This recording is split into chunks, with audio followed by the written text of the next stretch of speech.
हर पल की खबर पर हमारी नजर। 7 भारत न्यूज के साथ। मोदी सरकार 3.0 की तस्वीर साफ।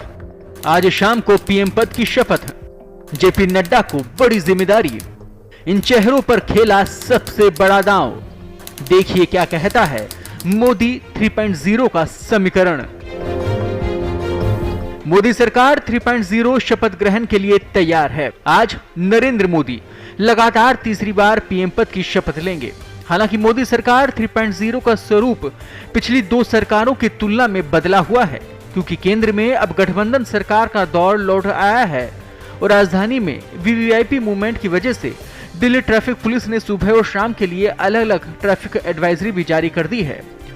इस दौरान कई रास्तों पर डायवर्जन रहेगा और कई मार्गों पर आवागमन बंद रहेगा। नई सरकार में एनडीए के विभिन्न घटकों की हिस्सेदारी को लेकर भाजपा नेतृत्व और उसके सहयोगियों के बीच गहन बातचीत चल रही है। भाजपा के वरिष्ठ नेता जैसे अमित शाह और राजनाथ सिंह के अलावा पार्टी अध्यक्ष जेपी नड्डा, तेलुगु देशम पार्टी के एन चंद्रबाबू नायडू, जेडीयू के नीतीश कुमार और शिवसेना के एकनाथ शिंदे सहित अन्य सहयोगियों के साथ बातचीत कर रहे हैं।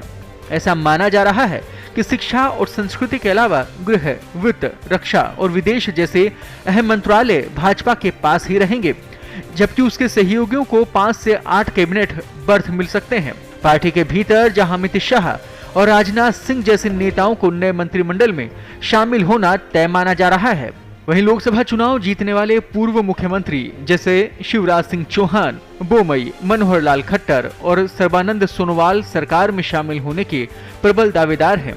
टीडीपी के राम मोहन नायडू, जेडीयू के ललन सिंह, संजय झा और रामनाथ ठाकुर और लोक जनशक्ति पार्टी के चिराग पासवान उन सहयोगियों में से हैं जो नई सरकार का हिस्सा हो सकते हैं।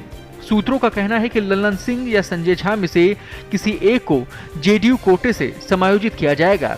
महाराष्ट्र, जहां भाजपा शिवसेना एनसीपी गठबंधन ने खराब प्रदर्शन किया है, और बिहार, जहां विपक्ष ने पुनरुत्थान के संकेत दे दिए हैं, सरकार गठन की कवायद के दौरान फोकस में हो सकते हैं। महाराष्ट्र में अक्टूबर में विधानसभा चुनाव होने हैं, जबकि बिहार में अगले साल चुनाव होंगे। बीजेपी संगठन के भीतर भी बदलाव हो सकते हैं। लोकसभा चुनाव के कारण बीजेपी अध्यक्ष जेपी नड्डा का कार्यकाल बढ़ाया गया था। संगठनात्मक अनिवार्यताओं पर पार्टी महत्वपूर्ण रूप से विचार करेगी, क्योंकि चुनाव के नतीजों ने संकेत दे दिया है कि इस बार बड़ी मशीनरी के भीतर सब कुछ ठीक नहीं चल रहा। सूत्रों ने कहा कि इससे पार्टी में कुछ अनुभवी लोगों को भेजे जाने और नड्डा को सरकार में जगह दिए जाने की संभावना खुल गई है। यानी जेपी नड्डा को लेकर बड़ा दांव खेला जा रहा है। इसके साथ ही कई नए चेहरे भी शामिल हो सकते हैं।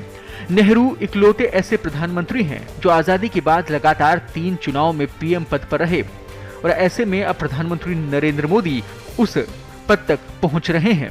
लोकसभा चुनाव के अपने प्रदर्शन में गिरावट के बाद बीजेपी निरंतरता का संकेत देने और राजनीतिक कमजोरी की किसी भी धारणा को दूर करने के लिए उत्सुक है, क्योंकि उसकी सीटों की संख्या 303 से गिरकर 240 हो गई है, जो बहुमत के आंकड़े 272 से काफी कम है।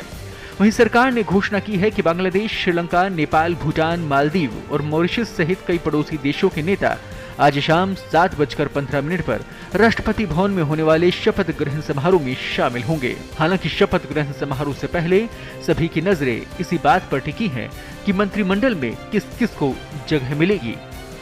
पत्रिका के लिए खबर पर हमारी नजर। 7 भारत न्यूज के साथ।